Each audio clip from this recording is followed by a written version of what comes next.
a group of parents demanded the sacking of a young religious studies teacher after he'd shown one of his classes some cartoons of the Prophet Muhammad, and the parents argued that he had insulted the Prophet. Many people, including Gavin Williamson and apparently many pupils at the school, leapt to the teacher's defence, citing that he was a committed and popular teacher, freedom of speech, that education should be challenging, and that in the UK, satire is not an offence.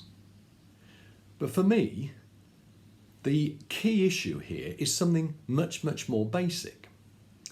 It is the right, in fact, it is the duty and the job of the teacher to use age-appropriate materials to illustrate and to prove a point. The lesson which ignited this controversy was apparently a discussion of blasphemy, press freedom, and religious extremism. What better to prove those points than the cartoons of Charlie Hebdo? This wasn't an attempt to insult the Prophet, it wasn't an attempt to insult Islam. It was an attempt to explain the concept of blasphemy.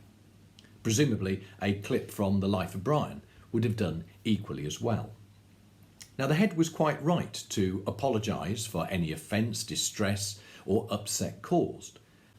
And then, to try and defuse the situation, the head expediently suspended the teacher. It's rather ironic, considering the motto of the school is "Act with bravery, not cowardice." The key issue here is that by teaching something, you are not agreeing with it. If we are accused of agreeing with everything we teach, then we can kiss goodbye to a free, challenging and meaningful education. The study of Nazi Germany requires us to study anti-Semitism. Nazi propaganda and educational material portrays all Jews as being lascivious, greedy, scheming, the poisoned mushroom, and as being racially different. Now, these cartoons are absolutely abhorrent.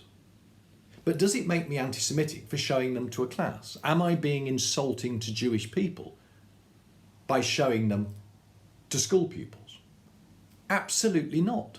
In fact, the exact opposite is the case. I am using these materials to show the evils and horrors that was Nazism. I'm using these materials to help to explain why the country of Bach and Beethoven ended up at the gas chambers of Auschwitz. Education is about broadening the mind. It is about getting us to think for ourselves. Education requires us to study topics that we might find difficult, we might find upsetting, we might find disturbing, topics with which we disagree. But to study something, to teach something, is not to agree with it. It is to understand it.